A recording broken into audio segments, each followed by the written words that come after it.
రాజ్యాంగం పూర్వపరాల చరిత్ర. నెహ్రూ రిపోర్ట్ 1928. భారత వ్యవహారాల కార్యదర్శి నార్త్ బిర్కిన్ హెడ్ 1927 నవంబర్లో బ్రిటిష్ ఎగువ సభలో మాట్లాడుతూ అందరికీ సమ్మతమైన రాజ్యాంగాన్ని భారతీయులు రూపొందించగలరా అనే సవాలును విసిరారు. ఆ సవాలును స్వీకరించిన భారత జాతీయ కాంగ్రెస్ 1928 మే 19వ తేదీన బొంబాయిలో అఖిలపక్ష సమావేశాన్ని నిర్వహించి రాజ్యాంగ రచనకు మోతీలాల్ నెహ్రూ అధ్యక్షుడిగా 8 మంది సభ్యులతో కూడిన ఉపసంఘాన్ని 1928 ఆగస్టు 10వ తేదీన నియమించబడింది. పండిట్ జవహర్లాల్ నెహ్రూ దీనికి కార్యదర్శిగా పనిచేశారు. దీపావళి ప్రకటన 1929. సైమన్ కమిషన్ నివేదికతో పాటు భారత్లో రాజ్యాంగ సంస్కరణలపై చర్చించేందుకు లండన్లో రౌండ్ టేబుల్ కాన్ఫరెన్స్ జరుగుతుందని తెలిపారు. భారత్లో రాజ్యాంగపరమైన సంస్కరణలపై ఏ సమావేశం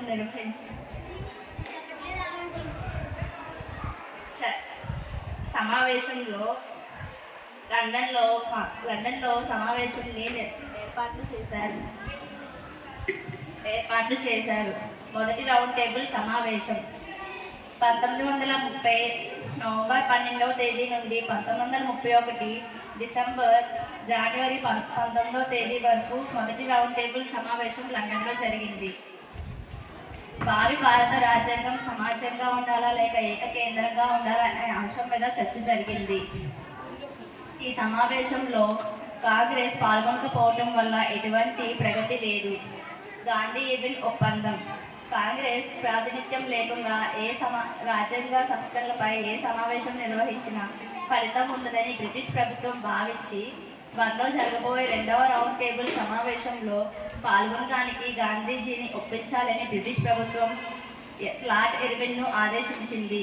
శాసనోల్లంఘన ఉద్యమంలో అరెస్ట్ అయిన గాంధీజీని విడుదల చేయడంతో గాంధీ ఇర్విన్ ఒప్పందం జరిగింది.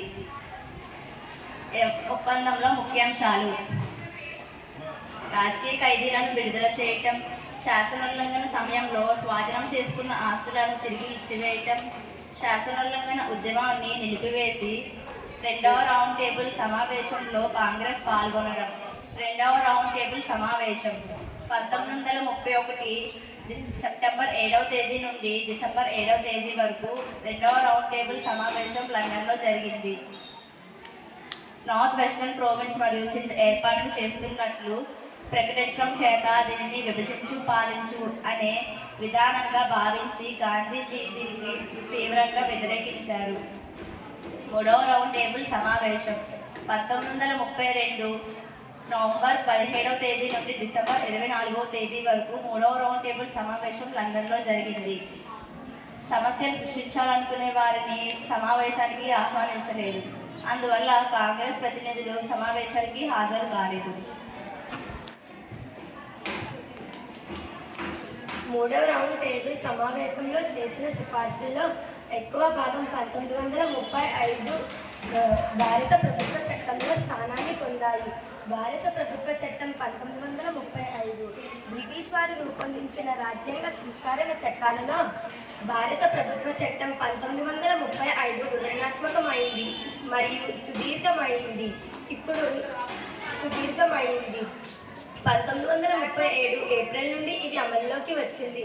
ఈ చట్టంలో 321 ప్రకరణాలు, 10 షెడ్యూళ్లు, 14 భాగాలు ఉన్నాయి.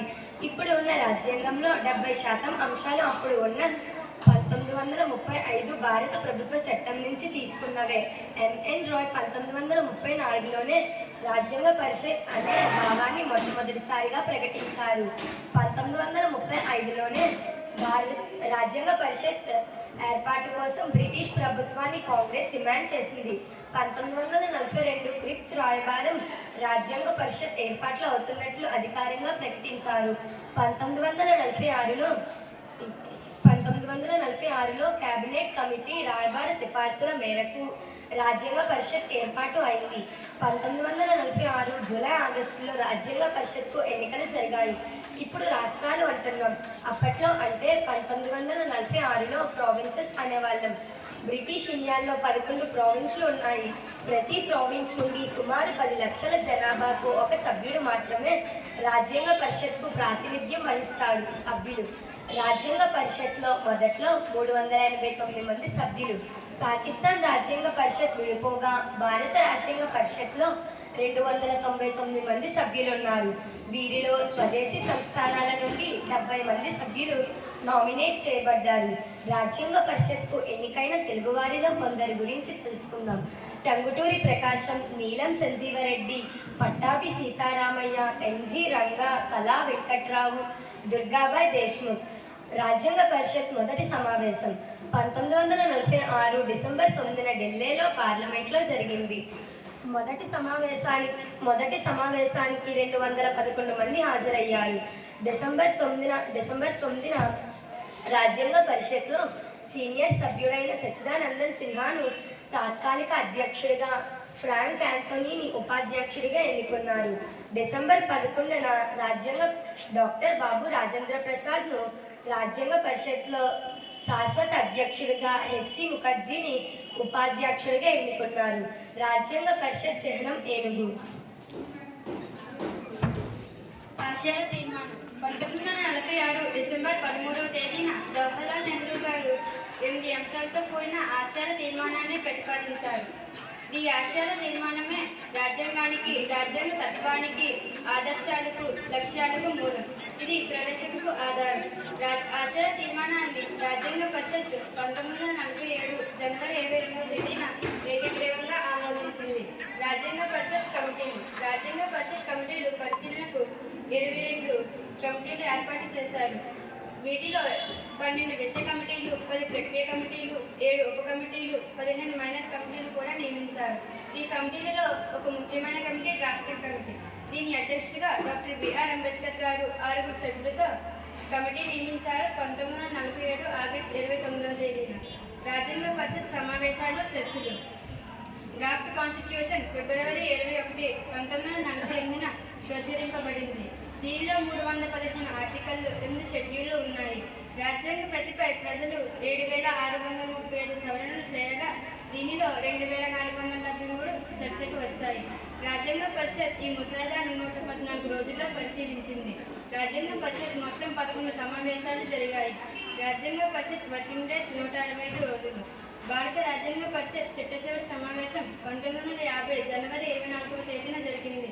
ఆ రోజున సమావేశంలో హాజరైన సభ్యుల సంఖ్య 284 మంది. ఈ సమావేశంలో నూతన రాజ్యాంగం ప్రకారం భారత గణతంత్ర రాష్ట్రపతిగా డాక్టర్ బాబు రాజేంద్ర ప్రసాద్ను ఎన్నుకుంది. రాజ్యాంగ రూపకల్పన కోసం 2 సంవత్సరాల 11 నెలల 18 రోజుల సమయం పట్టింది.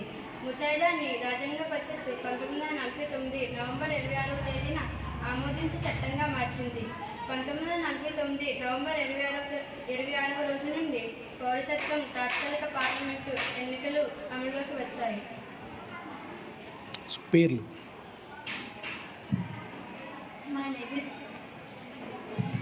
My name is R. Tolka. I'm from class 10th year.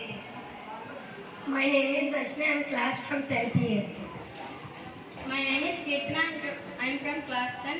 We are the students of ZPHS Rolgonda.